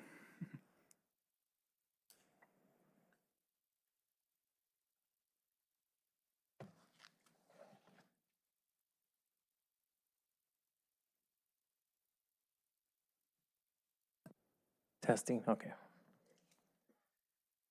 Good evening, Board President Lopez, Board of Trustees, Superintendent Noguchi, Cabinet, and members of the public. My name is Tony Lomeli. I'm the Director of Student Support Services, and I'm here to report on our summer school programming that took place this year. The purpose of this presentation is to provide a report on the district's 2022 summer school programs and share some data, some awesome data that we collected this summer. Also provide some next steps to increase and expand the effectiveness of summer school programs, and take some time to answer any of the questions you may all have. Again, for our summer school, it really aligns with goal 1, which is really, number 1 is access, right? Providing enriching experiences for all our students across all our schools. But on top of that, making sure that we're able to provide tiered supports for our kids, and as well as provide any type of college and career supports that are needed throughout our schools this summer. Note the picture up top of our students from our junior highs participating in nursing. Again, the purpose of the summer school is really to expand and extend, right? Really take what we've been doing all year, all the great work that's happened this first week of school, and find a way to expand that and support kids further and give them more opportunities to engage and connect on their campuses, whether it be academic or in enrichment. A little overview of the summer programs. We had our early childhood education summer bridge program taking place. We also had elementary summer programs taking place for students from all sites, along with credit recovery at the secondary level. That means grades 7 through 12. And again, our special ed department held an extended school year program that supported kids, again, through TK through 12. And again, we were very fortunate. I don't know if you realize I think I've been in this position a year and 4 months. And we've come a long ways in engaging and enriching kids. So we were able to, again, expand what we did for TK-12 as far as enrichment boot camps and supports through our teachers and our community partners. Early Childhood Education Summer was offered to all early childhood education students that were transitioning into TK and kinder. This is huge because it really helped to set the bridge or the foundation for them so they could be successful in kindergarten.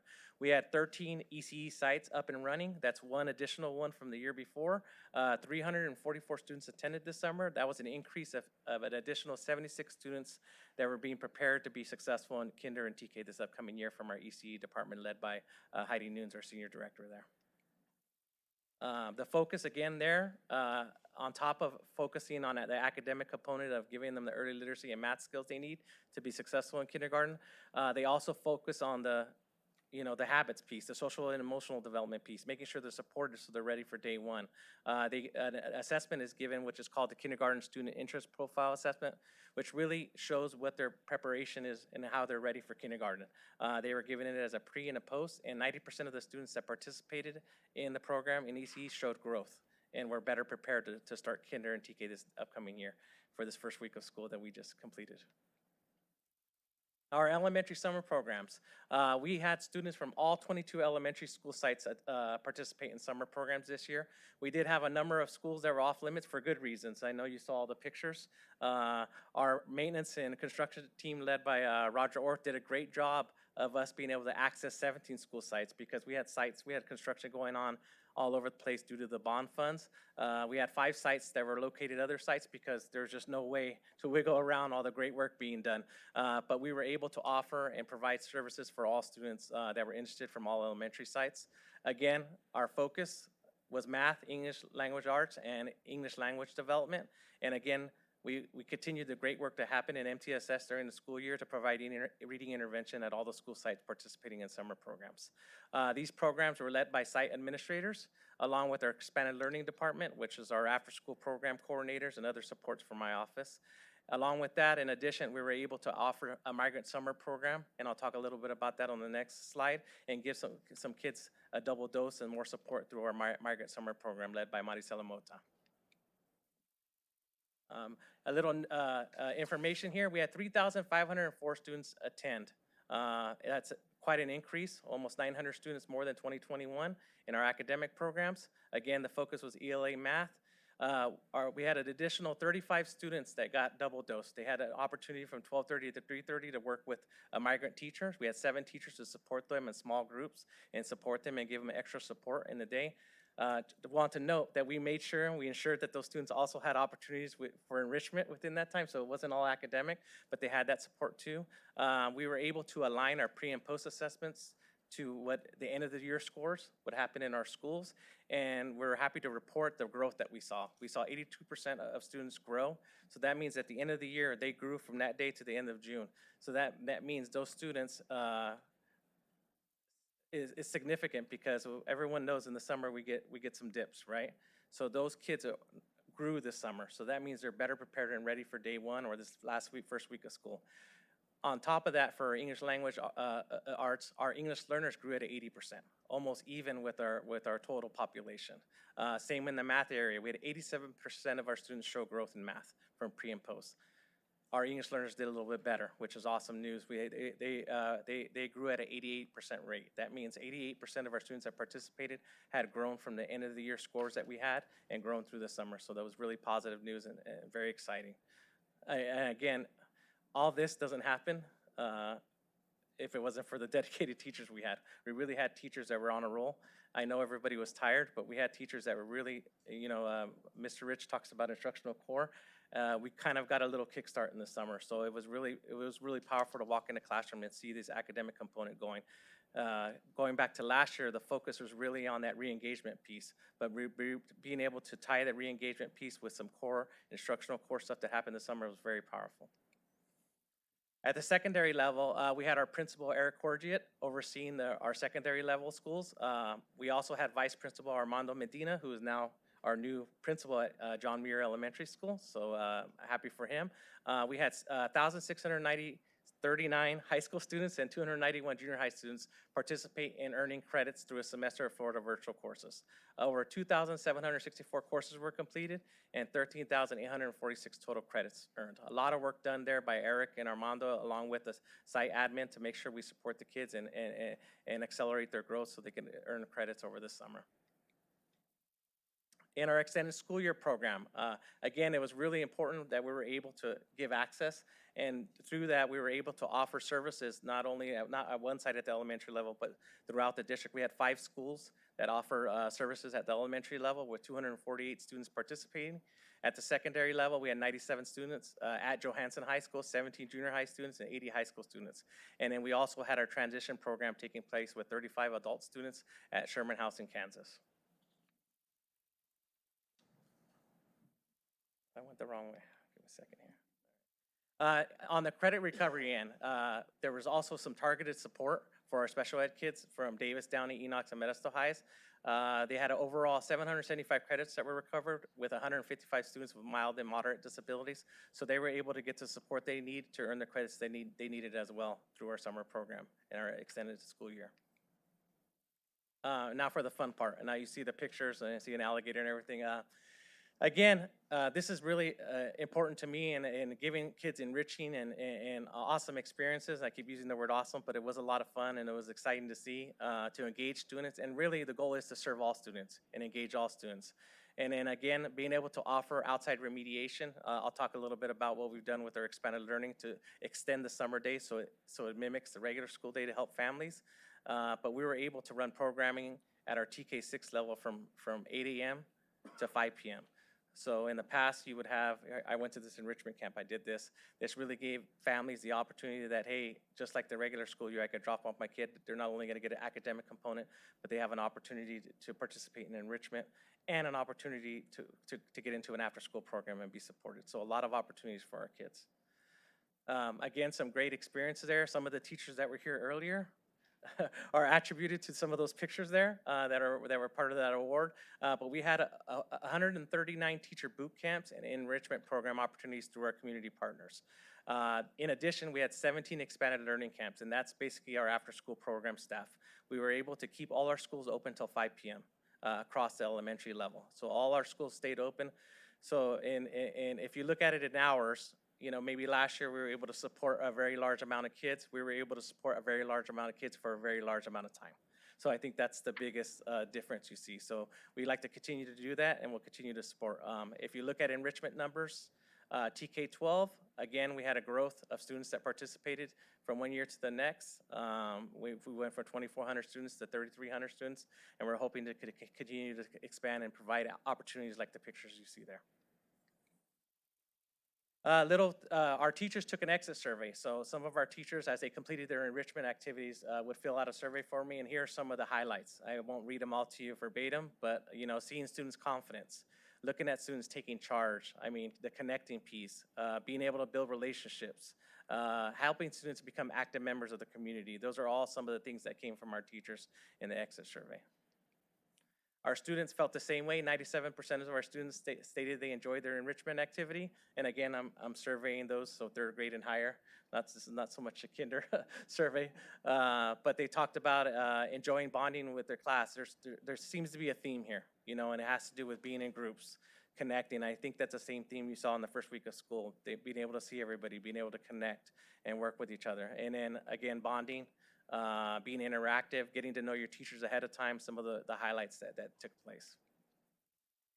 And again, this is probably the most important slide. If you put the whole days and what happens in June, everyone is being asked to do more. You know, it starts with the center of this picture. You see CSEA and MTA. I wouldn't be able to do any of this stuff unless we had our teachers willing to work. Hundreds of teachers willing to work, hundreds of classified staff willing to support, and that's kind of the center. Note the picture in the middle of our esports. We had some teachers willing to come in and get these kids started with esports. And then at the bottom of the picture is the end of our day, right? Our City of Modesto, our police activity leagues, our Boys and Girls Clubs, having that extra support from our partners so that we could prolong the day and provide those supports from 8 to 5 p.m. this summer was powerful. Again, you'll see some pictures. We work with Modesto Junior College.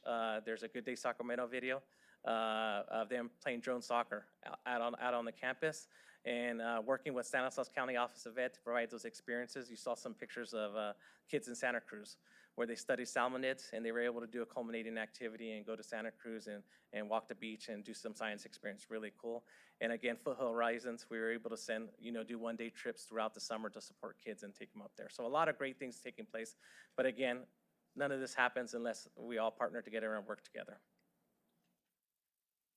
Really, the next steps is to keep the momentum going. I think we can expand and do more, but it's going to take more expansions to our community partners, more support from our partners, our MTA and CCA partners, and then looking at expanding vertical supports. We saw some prime examples of floral going down to elementary from the high school level, graphic design, teachers coming down. So really, we're going to really articulate and look at our CTE opportunities that our high school teachers offer, and find a ways to give those experiences so those kids get excited about getting to middle school and high school later on.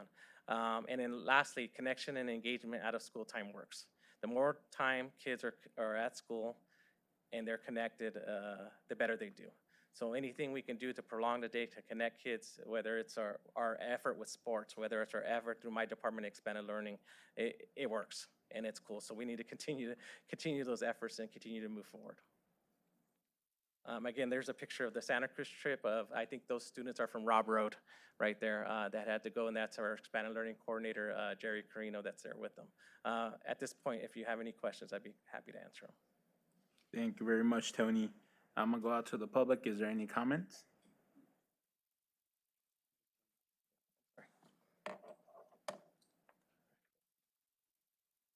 Debbie Martinez, Rio La Raza Parents Union. I got nothing but good reports from families that sent their kids to summer school. And I talked to parents and kids after the fact, just getting them prepared to come back to this year. And it was a different, something in the air. It was like the excitement of just can't wait to go to school now. And so your mission was accomplished. So on behalf of community and our parents, we want to thank you for the tremendous job. I always like to give credit where credit is due, and credit is due here. Thank you. Thank you very much. Welcome, Mr. Blake. Hi, Blake Matan, resource teacher at Modesto High School. So I just wanted to take a minute. I actually spoke when this came up right before summer. And I just want to validate, because the data showed it again, just the importance that this had for the students who have learning disabilities, the mild, moderate learning disabilities. And I think this is only the second or third year that we've had this type structured program, third year. And so, this is my first year actually not teaching summer school I did about 9 years or so doing summer school general education. And when I was teaching it, I'm a resource teacher. I would try very hard to support my students with IEPs, but in that structure, it just is very challenging with that computer-based curriculum to really, find really effective ways to real time be modifying and supporting those students. And so having that dedicated classroom for the students with IEPs, and again, separate from the extended year summer school, I think that the outcome as far as units really, I think, will show as well in graduation rates. I definitely had students who, because of I had some students last year who got in summer got 20 units, and so it really had a big transformative impact. Anyway, the reason why I'm speaking is hopefully we can have that really codified and have that be a continuing thing in future summers. Thank you. Thank you very much, Blake. And now I'll bring it, anyone else from the public? Seeing none, I'll bring it back to the board for any comments or questions. Give everyone a second to buzzer in. I have Trustee Marks and then Trustee West. This was great. Usually we hear this report in October, September, October. So it was really awesome to hear it right at the end of summer. I can't believe it. We just started school this week. So that was amazing. And the fact that, I know you put that in here, I couldn't calculate how many, but you said there were 7,000 students participated in the summer program, which is the most ever. And I know that as parents, we're able to, help encourage their students to participate in that. It's helping with all the learning loss and the students to get excited. It's just a great way to continue on with the learning from last year and then move it into this next year. So I just thought that was awesome. And then just to show, the statistics on the learning progress, the growth, the 80 to 90%, and the EL students, and just that change. Anyway, I was really excited just to see all this and have it at the end of the summer, which right now is just great. So I don't have any questions, but I think it's just amazing that we've accomplished that this year and last year, but this year seems like the most productive that I've ever seen for summer school. And so I know parents appreciate having their students doing something productive through the summer and not trying to figure out what to do with them, throughout the year. So I had 3 sons, so I know how hard it can be trying to find something to do in the summertime. So I think this was great, and it sounds like it was very successful. So I don't know if later we're going to hear any more reports, but this was awesome. So thank you for all of the work that went into this report, and the surveys too. They're just encouraging. So thank you. Thank you very much. Trustee West? My 10-year-old grandson attended the robotics camp at Beyer High School and loved it. And, there's something that hit me about being in the district for so long. My son and his now wife were high school sweethearts at Beyer High School. And after my grandson had his picture taken with the group for robotics, she sent me a side-by-side picture of she and my son. They've been married almost 11 years, on the same corner at Beyer High School when they didn't have programs for things for kids to do. And I saw those 2 pictures side by side, and I thought, what a great journey our district has been on, and how this benefits our kids today. And so I just love seeing those pictures of the exact same spot many, many years later of my family going through here and the generations, and who knows, maybe my grandson's son will someday go to Beyer. Wow, that's crazy to think about. Anyways, he loved it. It was a great program. And thank you for the enrichment part, because I think sometimes we forget about those kids who might not need the credit recovery, but they need something to do. So that was awesome. Thank you. And that's just an example. I mean, there's nothing on my end that program was community-led, supported. So there are so many of these things that are taking place that I don't have to lift a finger sometimes, but it's great to hear those news, because it's all one big umbrella, and that's a great thing that Beyer puts on, and it's supported by the community, and the teachers do a great job. So thanks. Thank you so much. Trustee Maestas? Yeah, thank you again for this report. I'm just a quick shout out to science. Science is awesome. I was telling somebody the other day, just, if you ever struggle to fill time with kids, do science. Science is just fun. Science is built-in fun. It's everything around us, and you can see that in some of these pictures. I wonder if it's possible to get data on the effect this has on students as they continue through this school year. Did the experience help them this year, and what is their growth this year as they come through the next grade or the next classes? I'd like to know how effective. Obviously it's effective in the moment, but does it help them continue? I would think so, but data is always helpful to have to show that. And the last thing I want to say is, on the next steps where you say connection and engagement out of school time works, I just want to add that connection and engagement in school time works also. Learning can be fun and motivational, and that goes to show in this report. So thank you again for all the work you did on this. Thank you, Trustee Maestas. Vice President Brown? Mr. Lamelli, your energy and enthusiasm is contagious, and I can tell that you were behind a lot of the progress that we saw this year. And I'm curious, with the amount of credit recovery that happened this summer, if we couldn't at graduation this year have some kind of a calculation that says how many of our kids graduated because of the summer program that we offered. I think we'd be surprised to find out how many kids pushed up and over the edge because they had that opportunity. You know, if we can track that, that's going to drive us into making sure the opportunity is there for more kids next year and continue to help kids reach that goal of graduating. So thanks for everything you do. Thank you, Vice President Brown. Student Representative Dara?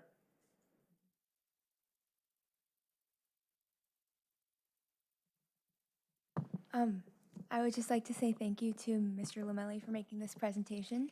As a student, it's really helpful to see the statistics. I love statistics.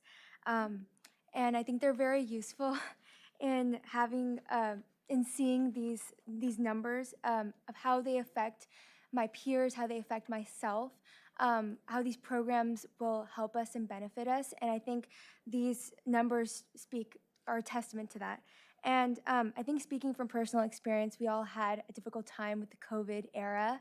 But I think this program and this summer school really shows the growth that students had. I know that around the time of when I was interviewing, I was watching a previous board meeting, and there was statistics surrounding pre- and post-pandemic test scores and how the test scores had gone significantly lower.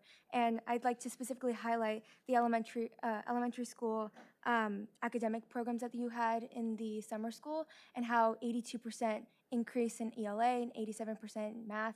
So I think that's really helpful for students, just to give them a confidence boost back in school, to want to be able to learn again. And I think even having the enrichment programs are really fun. I think if I was here in the summer, I would really want to go to those enrichment programs.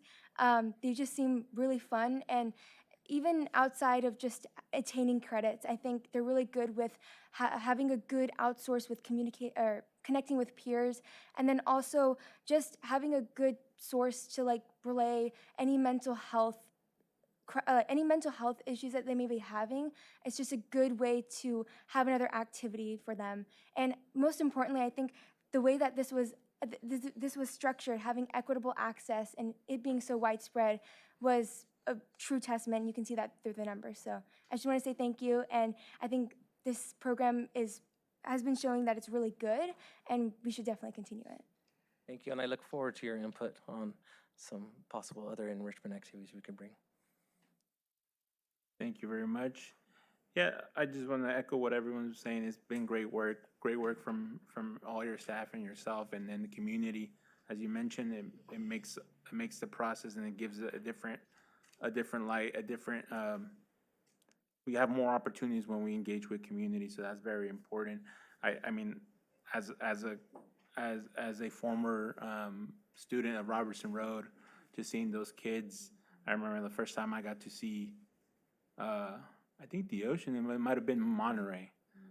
So seeing the kids out in Santa Cruz is amazing that we're getting back to, that we have opportunities not only to enrich our academics, but enrich, the experiences of our students. And then, one of the things that at some point, kind of went by the wayside, or we stopped focusing on so much is field trips, right?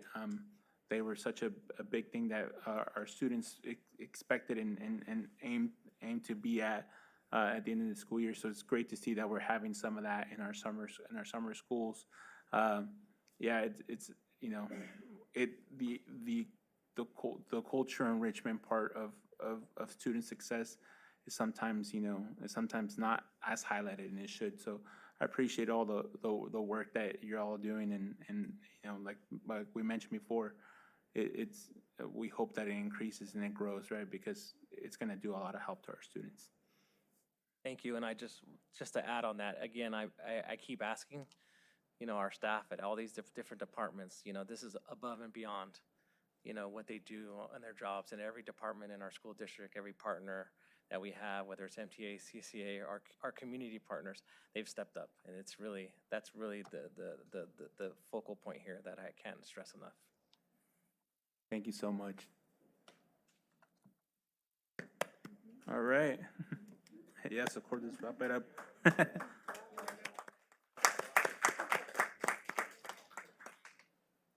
With that, this is a report only, so we'll be moving on to B5. This is the approval of the 40-day budget revision. Mr. Surley. Thank you. Good evening again, President Lopez, trustees. Tonight, we will be talking about and defining the 45-day budget revision. A brief review of the final State Budget Act as it provides our district revenue, assumptions for our budgeted revenue and expenditures, changes since budget adoption back in late June, local reserve cap, which did not make it on there for some reason, but we will be talking about the local reserve cap. Never in my career did I think I would see this come in, and for this year, we will be subject to the local reserve cap on our financial statements. So a 45-day budget revision is not required, but it is advisable when there are significant changes from the May revision. The May revision is our last assumption for revenue that the state, the enacted state budget is to provide. We don't have to do this very often because typically there's not a significant increase or decrease in the enacted state budget. We saw this a couple of years ago. We thought we'd have to do this going into the pandemic. In the 2021 year, we anticipated a 10% reduction, and we did not receive that. But there's not many times that there's a significant, and especially as significant as this, as we're seeing this year.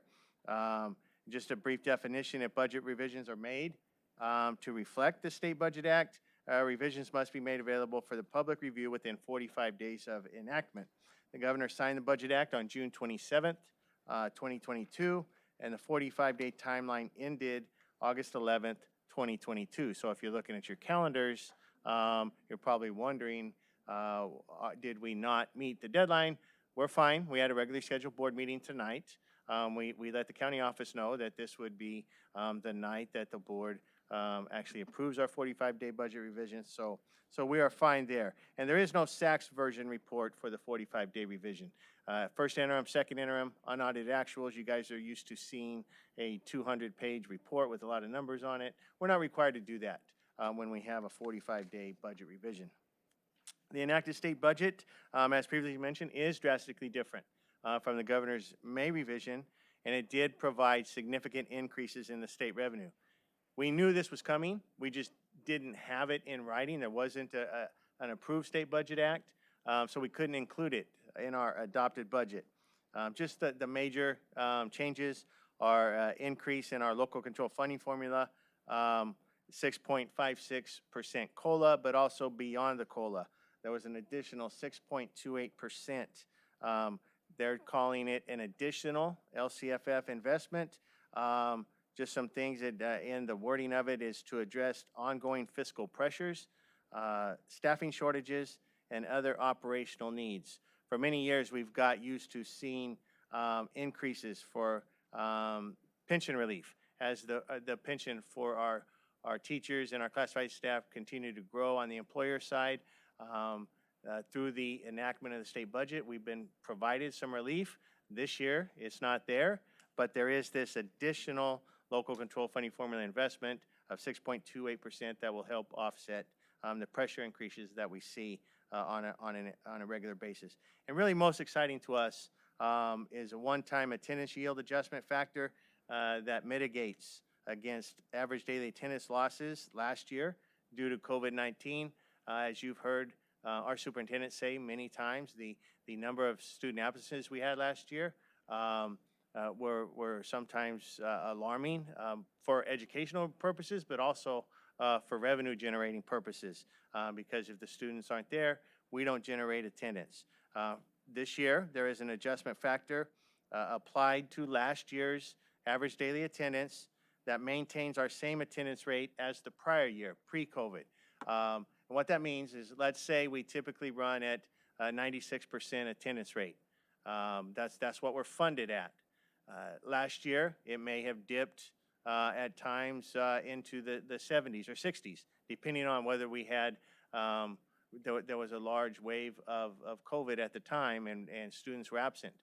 So we're not held to that from last year. They're giving us our 19-20 percentages, which were much higher pre-pandemic. And so although it is one time, it does have an ongoing impact to our funding because we get funded on an average, a 3-year average. So now this resets the floor if we continue to decline of our 3-year average. So it will have a positive impact going forward on our revenue assumptions for our average daily attendance. The enacted state budget includes one-time funds that are not yet in our district budget estimates. The largest and most impressive are the Learning Recovery Emergency Block Grant. It's intended to assist with long-term recovery from the COVID-19 pandemic, and funds may be used through the 27-28 fiscal year. You can see on this slide, our estimates are $47 million for both the elementary district and the high school district combined. There's also included in the State Budget Act is Arts, Music, and Instructional Materials Discretionary Block Grant. It's more expansive than the Learning Recovery Emergency Block Grant in allowable use of funds and does not have an expenditure reporting requirement, but it does have a local plan requirement. These are new. We just saw an estimate of our funding allocations, what the programs are going to look like, the requirements, so they're not included right now, as well as an increase to our expanded learning opportunities program. Just saw today, and we just heard a phenomenal presentation of what we're able to do when the dollars are available. And that is going up by $10 million for this year. That's a 100% increase, almost 100% increase in our funding. $11 million this year. Next year is $20 million. Just one thing to note, those dollars can only go to our TK8 student population. There aren't any funds available for extended learning opportunity program for our 9th through 12th grade students.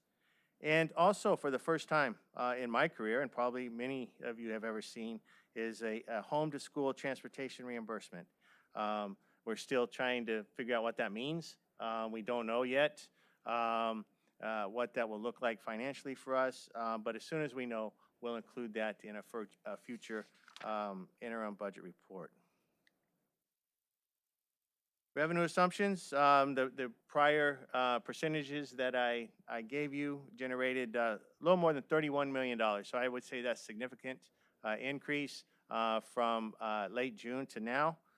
We did add some expenditure assumptions to our budget that we knew they were there back in June, but we didn't know the impact of them. And that was settlement agreements with the Modesto Teachers Association and our management employee group. Just shy of $26 million or $25.7 million is the impact of those salary settlements. California School Employees Association, or CSCA, we will update when the settlement agreement is reached with CSCA.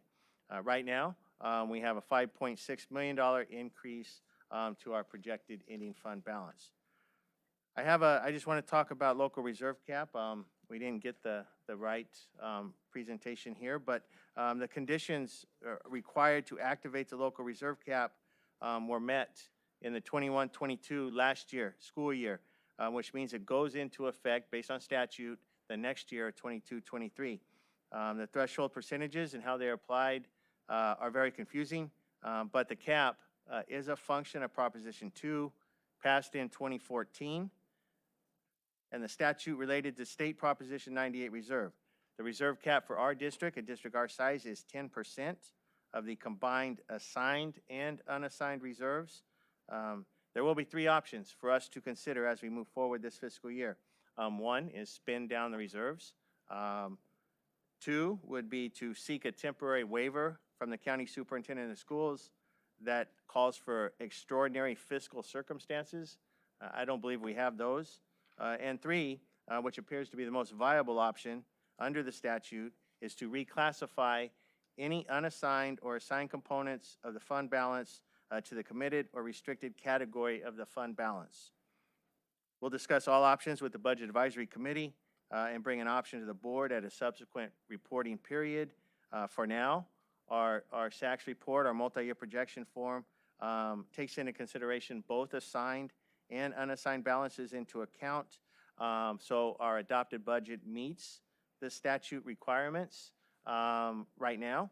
But if you notice on the 45-day budget revision documents at the in the ending fund balance, we have added an assignment, $23.5 million. We're just right now calling it pending budget allocations in order to meet the compliance under statute of no more than 10% combined assigned and unassigned reserve percentage. With that, I'll answer any questions that you may have. Thank you very much. I'll go out to the public, see if there's any comments or questions. Seeing none, I'll bring it back to the board. I have Vice President Brown. Thank you so much, Tim, for this update. Yes, thank you, Mr. Zerli, for this presentation. You know, as I've been serving on boards for, gosh, almost the past 2 decades, as we've moved into periods of recession and high inflation periods, the fear and the discussion has always been on major cuts, and it's always been on who are we going to have to lay off to be able to afford to keep the business of the district going. It's exciting to see that we are, despite recession, able to move forward and expand programs and focus on learning and strengthen and bolster the things that we do well as a district. So instead of looking at cuts and layoffs. And so I appreciate the position that we're in right now, and appreciate the work that's gone into revising our budget so that we can manage these extra funds in ways that are most meaningful for our student outcomes. So thank you.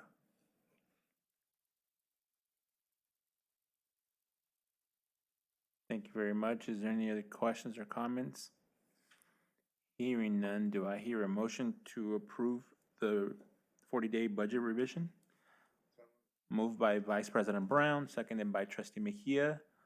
All those in favor, please raise your hand and say aye. Aye. Any opposed? Hearing none, motion passes unanimously. Thank you very much, Tim. And we'll be moving on to B6, which is the public notice to approve variable term waiver request of California Education Code 8012-4 to submit variable term waiver request to the California Commission on Teacher Credentialing. And this is Mr. Henderson. Yes, good evening, Board President Lopez, trustees, Dr. Noguchi, and Cabinet. Item B6 is a waiver request related to a credentialing requirement for 5 certificate instructors as required by the Commission for Teacher Credentialing.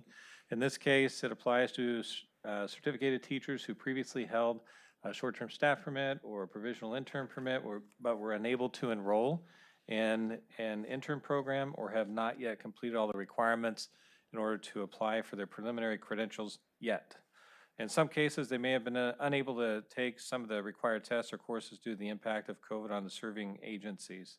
We recommend the board approve this item. Thank you very much. Do I have any questions or comments from the public on this item? Seeing none, any questions or comments from our board? Seeing none, do I hear a motion to approve the variable term waiver request of California Education Code 8012-4 to submit variable term waiver request to the California Commission on Teacher Credentialing? Moved by Trustee Maestas, seconded by Trustee Mejia. All those in favor, please raise your hand and say aye. Aye. Any opposed? Hearing none, motion passes unanimously. This takes us to item B7, ratification of Chief Communication Officer contract effective August 8, 2022 through June 30th, 2024. Mr. Henderson. Yes, thank you again. Hope you give me some grace as I brag on our new Chief Communications Officer for a little bit here. The Chief Communications Officer position is central to planning, organizing, implementing, and evaluating MCS's annual communications plans. It supports our district initiatives with internal and external partners, facilitates strong, trusting relationships with employees, families, and the community, and engages families and community members in our students' education. The position focuses on and is responsible for optimizing communication to advance the district's mission, vision, and values, and build capacity within the district to create and maintain strong communication. Following a successful interview process, Ms. Brittany K. Jackson has been selected as the Chief Communications Officer. We're fortunate to have selected Ms. Jackson, who comes with a wealth of knowledge and experience in communications and community relations.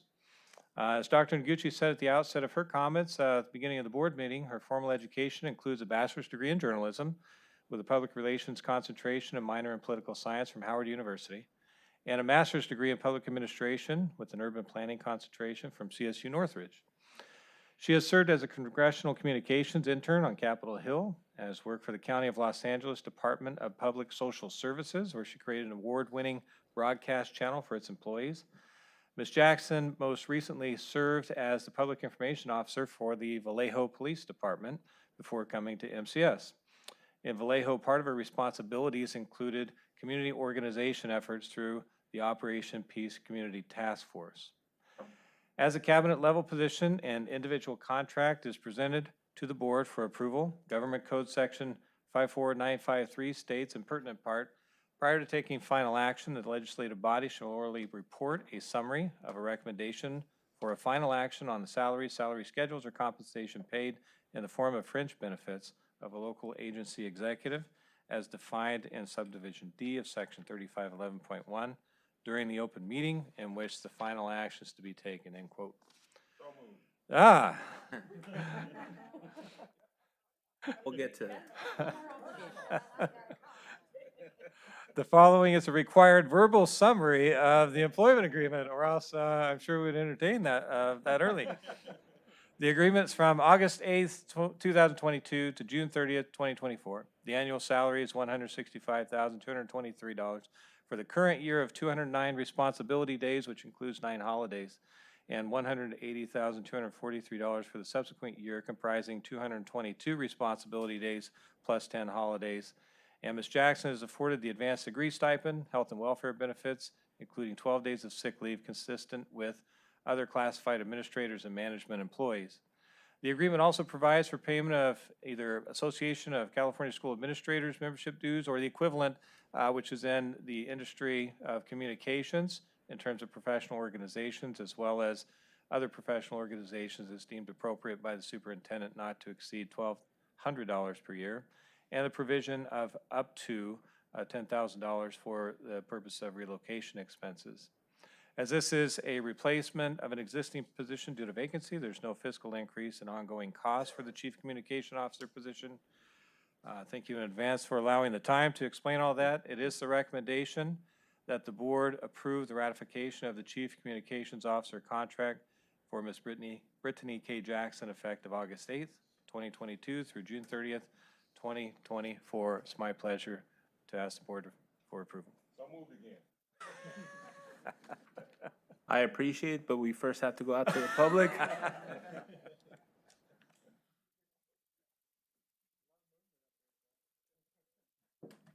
Mike, I have a question. You said it's a replacement from a vacant seat that was? Correct. So what was the vacant seat's title? Kristen Noonan's job. Yes, Oh, Ms. okay. Noonan, Chief Communications Officer. Okay, so it's the same thing, but just with. Correct. Well, let me be the first to introduce myself once again. I am the one that exposed the school-to-prison pipeline here in Stanislaus County. Welcome, and I nominate her. With all those credentials, I'd love to speak to you on positive notes. Welcome. I vote for her. Thank you very much. Any comments or questions from our board? I believe not, and Hopefully I can get through the title. But do I hear a motion to approve the ratification of Chief Communication Officer contract effective August 8th through June 30th, 2024? Moved by trustee Irvin, seconded by trustee Mejia. All those in favor, please raise your hand and say aye. Aye. Any opposed? Hearing none, motion passes unanimously. Welcome. Welcome home.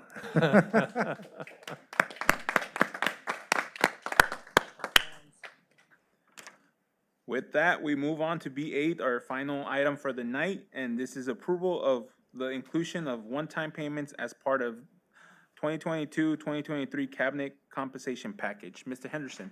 Thank you again, Board President Lopez and trustees. At the July 25th regular meeting, the board approved the ratification of the amendment to the cabinet salary schedule, health and welfare benefits, and other terms and conditions of employment. The amendment included ongoing increase to the cabinet salary schedule, increase to health and welfare contribution, and eligibility to participate in the PD initiative. It was intended that the term for the provision of two one-time payments of $2,000 each be included in the compensation package for cabinet members. Unfortunately, the provision was left out of the item. This item, B8, requests approval from the board to include the provision of the two payments into the compensation package.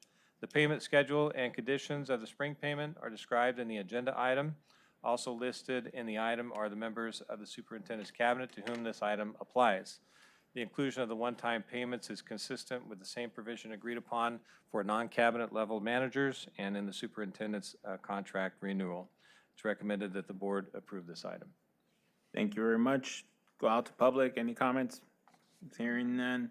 Bring it back to the board. Any comments from our board members? Hearing none, do I hear a motion to approve inclusion of one-time payments as part of 2022-2023 Cabinet Compensation Package? So moved by trustee West, seconded by trustee Marks. All those in favor, please raise your hand and say aye. Aye. Any opposed? Hearing none, motion passes unanimously. Thank you. Well, thank you, everyone. Thank you for joining us tonight. Our next meeting will be September 6, 2022. Do I hear a motion to adjourn? So moved. Moved by trustee Maestas, seconded by trustee Marks. Have a great evening.